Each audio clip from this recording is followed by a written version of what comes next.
Welcome to White People, Black Music, and Liberation. I'm Eric, and I'm here on the journey with you. This is a transmission at the intersection of race, music, and spirituality. It's about moving past the programming and into liberation. Hey folks, I wanted to start today with something that actually happened to me. So I'm in a position of management, I guess you could say, in an organization, and this organization has a bunch of people of different ethnicities, different races, and we've been going through a difficult period, a lot of turmoil, and one person in particular has been directing a lot of public anger my way, accusations, name calling, and there is kind of a racial undercurrent to this that I can't quite name. This person is browner skinned than I am, and the charge of this conflict just felt different from some of the other ones. And then one day things come to a head. This person sends me a text. They get upset about something unrelated, and in that message they call me a white devil. They use the devil emoji and tell me that I'm showing my horns.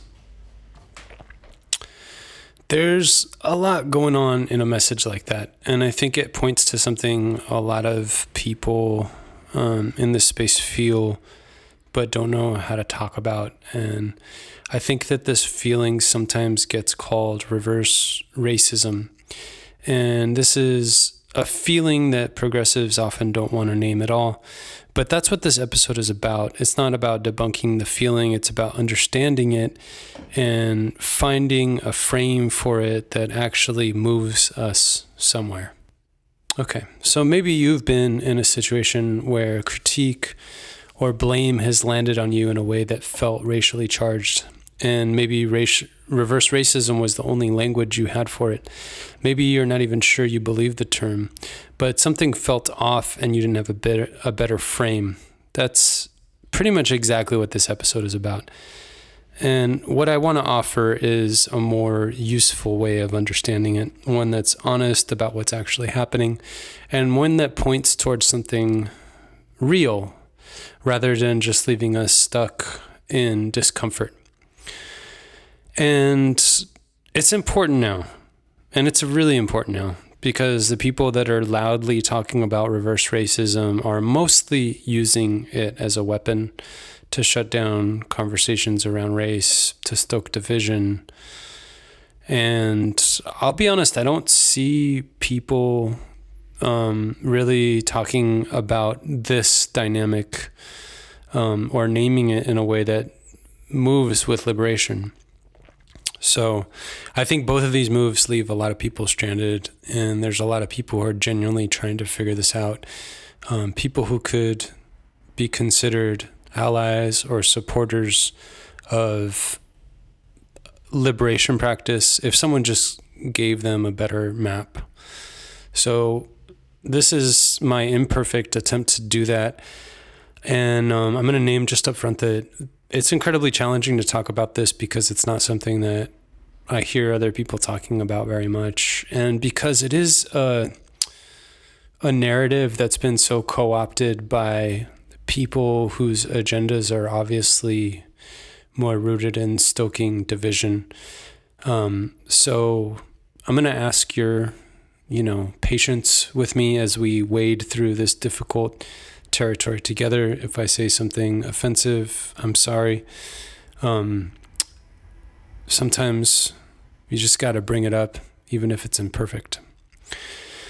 Okay, so first of all, a little bit of context about me because it matters here. So I identify as mixed, multiracial. My mother's Arab, Iraqi, and Egyptian. My father's white. I grew up in Riverside, California in the 80s, 90s. I went to a small, kind of atypical, diverse private school. And most of my friends were Latino, mixed race, brown, black. There were a few white kids too, Asian, Filipino. And as a lighter-skinned Arab American, I was usually one of the lighter-skinned kids in my class, so I moved with a lot of privilege. Early on, I clung to my Arab identity because being something other than white helped me fit in. I wanted the acceptance of the brown and black kids around me who I perceived had a lot of like authority on the playground. And I wanted to be inside what I saw as the club. But I'd be lying if I didn't also acknowledge that even while consciously identified as not quite white, I was still operating with a lot of privilege. I got away with a lot of things, and adults treated me differently in ways that I wasn't even conscious of. So that tension, like wanting to belong to a community of color or a mixed community, while also unconsciously benefiting from light skin privilege, it's what makes this whole dynamic so confusing to navigate. And I don't think it's just mine. I think a lot of white and white passing folks carry the same sort of confusion. And this brings me to a story. So I'm in 4th grade. My best friend is a dark-skinned Mexican kid. One day on the playground, I picked a fight with him. He was way stronger than me, and he kind of resisted me for a while, and then he finally like just demonstrated like an iota of his strength, throwing me to the ground. I landed on the ground. Somehow, as I was rolling around or something, I don't know exactly, I landed on a bee and I got stung by a bee. I went to the teacher and I told her that he had thrown me onto the bee, and he got in trouble.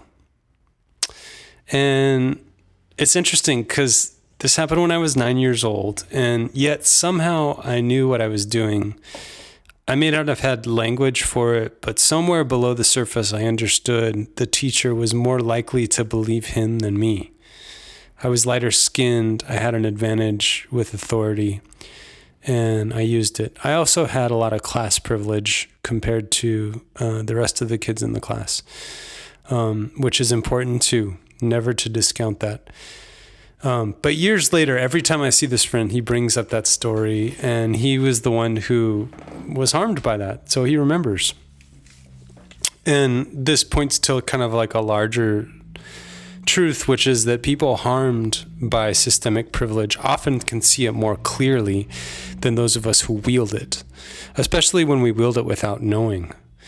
And, that dynamic didn't end on the playground. It followed me into adulthood, and it's part of the context for everything that came after and why I'm here talking to you today.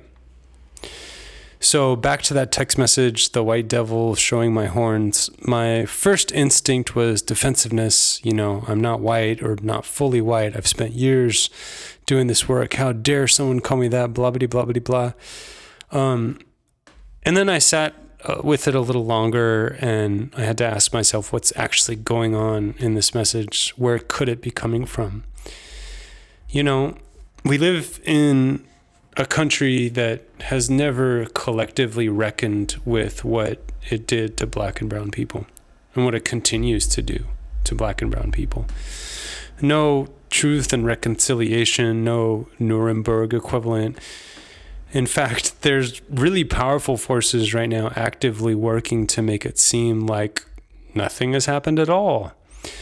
And just to underscore that, in South Africa after apartheid, people had to sit across from each other and name exactly what was done,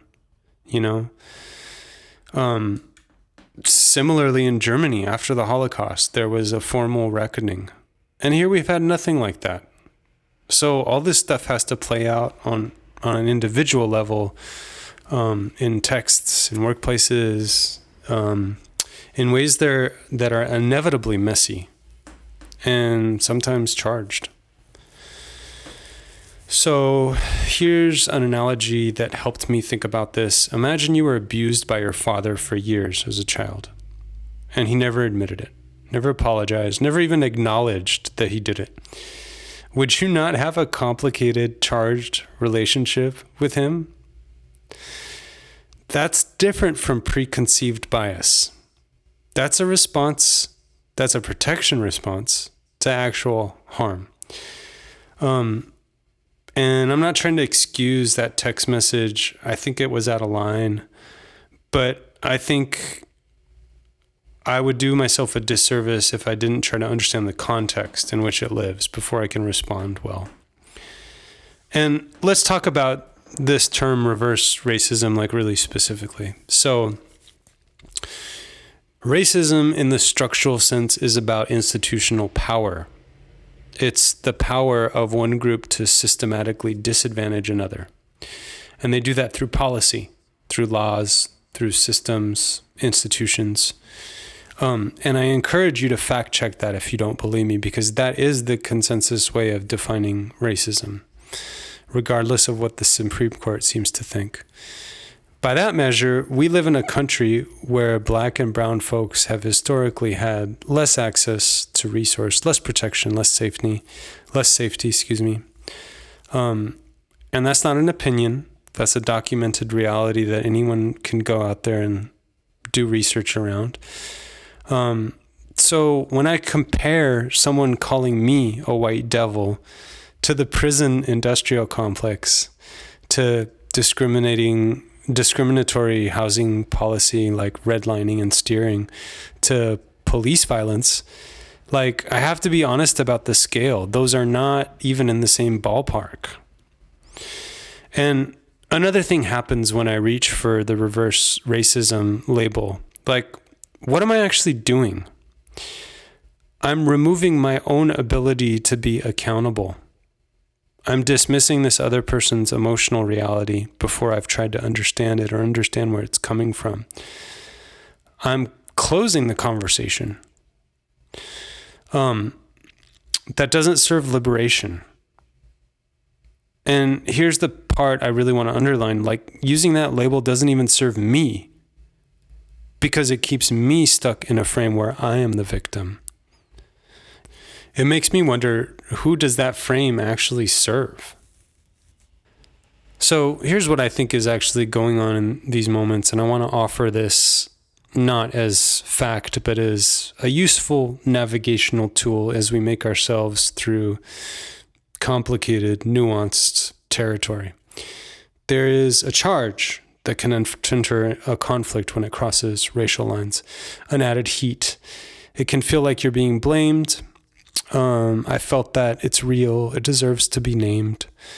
But that charge exists inside a hierarchy. And inside that hierarchy, white people still hold more structural power. Understanding that isn't really about making any of us feel guilty. It's about seeing the situation clearly. And seeing it clearly is actually what makes it possible to respond well. Responding well is really important because there's also a cognitive dissonance worth naming honestly. Because, folks like me, white and white assumed people, can want acceptance from Black and brown people and at the same time be unconsciously doing things that contribute to harm against those same communities that they want to belong to. Both things can be true at once. And that playground story is a testament to that. This kid was my best friend, and I used my light skin privilege against him without a second thought. So, to be honest, when I understood that, it did make me feel bad. And then eventually it made me just be more honest. And I think that honesty is where the real work can begin. So what do we do with this? How do we hold these moments in a way that moves us towards something? I think the first thing to do is to name the dynamic. Definitely not to the person critiquing you. Sit with yourself. Name it internally. That matters. The questions that helped me in that difficult text, or did I contribute to this? Are there blind spots I'm not seeing? Is this person pointing at something real, even if it's coming out sidewise? And I think this is something that people in justice-oriented spaces sometimes miss. Like, you have to draw a boundary sometimes. And drawing a boundary is not the same as dismissing the dynamic. Like, I can understand the historical and emotional context for someone's anger. And I can also say, this specific behavior is not okay with me. Like in this white devil example, I'll be honest, I didn't do this very well. I got caught up in being right and defending myself. And I lost sight of the real question, which would be, what here actually promotes liberation for this person, for me, for the group? And it could be that setting the boundary does that. Because the truth is, people don't respect people who don't set boundaries. And then one final thought, we all grew up with images of the civil rights. And if you sat around with this stuff for a little while, you begin to see the ways in which Black and brown folks are asked to demonstrate enormous moral fortitude just to exist in this system. In ways that most white people don't have to think about, So maybe if this dynamic shows up in our lives, it's an invitation. Can we practice a version of that same fortitude, which is way different in scale, but maybe important for us to do? Can I hold this moment with integrity? Can I resist making it personal? And I think, can I see the larger picture? Is this part of the collective healing that we're all trying to move through? I definitely don't always get there, but that's the practice. And, the practice is the point, I guess. But here's what I want to leave you with. I think the feeling that comes up when we talk about reverse racism is pointing at something real.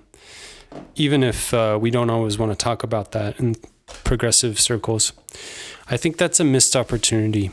I think it's really about offering a better frame for that feeling and using that frame to talk about this in terms of liberation and not about division. Okay. I'm still holding a little bit of fear around naming this dynamic, but I'm excited to continue the conversation. If this stirred something for you, I'd love to hear about it. You're always welcome to email us at whitepeopleblackmusic@gmail.com or leave a comment. Let's keep this going. Okay, peace everyone. I'm Eric, and this has been White People, Black Music, and Liberation. If this message speaks to you and you want to be part of the journey, head to whitepeopleblackmusic.com and let's build a world where liberation is for everyone.